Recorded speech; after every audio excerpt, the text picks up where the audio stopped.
Ons God is 'n God van tweede kansse. Dis wat hy doen. Dis sy hart. Dis sy hart, dis wat hy doen. En ons lees in Jona 1 vers 2 dat die Here vir Jona geroep het, maar maak klaar en gaan na die groot stad Ninive toe en spreek hom aan, want ek weet hoe sleg hy is. En jy onthou al die gebeure wat daarna gebeur het. Jona het besluit, hy vlug na Tarsis toe, klim op die boot. Ons onthou al die genade wat ons laasweek oor gepraat het, wat hy nie kon verwerk nie, nie kon kry nie, omdat sy hart te hard was. En hy beland in die vis. En daar kry hy 'n tweede kans. En die Here gee vir hom 'n tweede kans om sy roeping uit te leef. In Jona 3 vers 2, maak klaar en gaan na die groot stad Ninive toe en spreek hom aan met die boodskap wat ek jou sal gee. En die storie loop verder. Die Here bereik sy doel. Ninive kom tot bekering. En dis wow. 'n hele stad kom tot bekering. En dit moet my en jou hart bly maak dat die Here red mense. Amen. Nou, almal van ons beleef die Here se genade, net soos wat Jona die Here se genade geleef het, maar omdat Jona se oë nie oop was vir dit nie. Het hy dit nie gesien nie, hy het dit nie beleef nie. En elke keer as hy dink aan die Here, het hy eintlik maar kwaad geraak.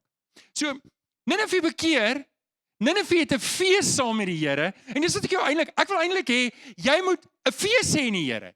En ek wil jou volgende uitdaag, as jy nie 'n fees het in die Here nie, hoorie, ek moet dalk net ietsie sê. Ek weet waar die Here my gaan haal het. Maar ek het 'n storie van hoe stikkend my lewe was, waar die Here my gaan haal het, uitkrap het. Ons het altyd op skool gesê, julle weet, het die Here jou met 'n Marie biscuit uit die drein uit gelok, nê? Dis wat ons op skool gesê het vir ouens, ja, waar het jou ma jou gekry? En dis wat die Here met my kom doen het. En ek verstaan Ninive. Ek was Ninive. Ek was verlore. Ek was 'n skobbejak. Ek was die mekaar. Ek kon waarskynlik 'n krimineel gewees het as die Here my nie gered het nie. Alles wat hier staan is genade.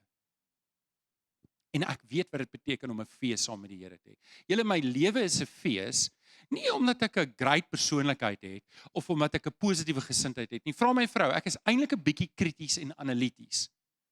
Ek kyk krities na goed. Maar ek weet waar ek was voor die Here my gered het. Nou, ek wil nie nou praat oor my nie. Ek wil net sê dat dit wat Ninive beleef het, beleef 'n klomp van julle vandag nog. Jou lewe is 'n fees, nie omdat alles regloop in jou lewe nie, maar omdat jy in die Here Jesus is. En as jy in die Here Jesus is, kan jy nie anders as om 'n fees in jou lewe te hê nie. Beteken nie alles loop reg nie. Maar dit beteken jy weet jy's gered.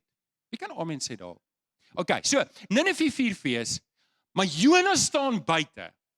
Jona, die ene wat besny was, die ene wat uit Abraham uitgekom het, die een wat uit die beloofde volk uitgekom het, die een wat deur die Here geroep is, hy staan buite. Hy staan buite en ons hierdie een man wat nog tot bekering moet kom. Die een wat eintlik alles het. En ek sien dit by baie kinders van die Here. Hulle praat die regte taal, maar wanneer jy met hulle te doen het, dan sien jy nie die fees van Christus in hulle lewens nie. Jy sien nie die dankbaarheid van die redding nie. Jy sien nie dat die Here, hulle praat die regte taal, hulle is, en ek wil jou volgende uitdaag, want dalk sit jy volgende, jy sê, maar ek is 'n Jona, ek kan nie bly wees oor wat die Here doen nie. Want my oë is op alles anders as die Here Jesus homself.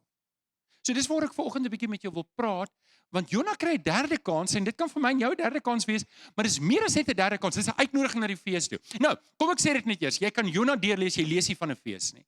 Maar ek weet daar was 'n fees, want ek weet, die Here sê, as daar een sondaar tot bekering kom, wat is in die hemel? 'n Fees. As 'n hele stad tot bekering kom, ek weet nie, dis 'n partytjie op 'n volgende vlak. En ek en jy kan maklik die fees mis, omdat my oë nie is op die Here Jesus nie. En dis waar ek vanoggend met jou wil praat, want jy's ook genooi. Ek en jy is genooi na hierdie fees toe.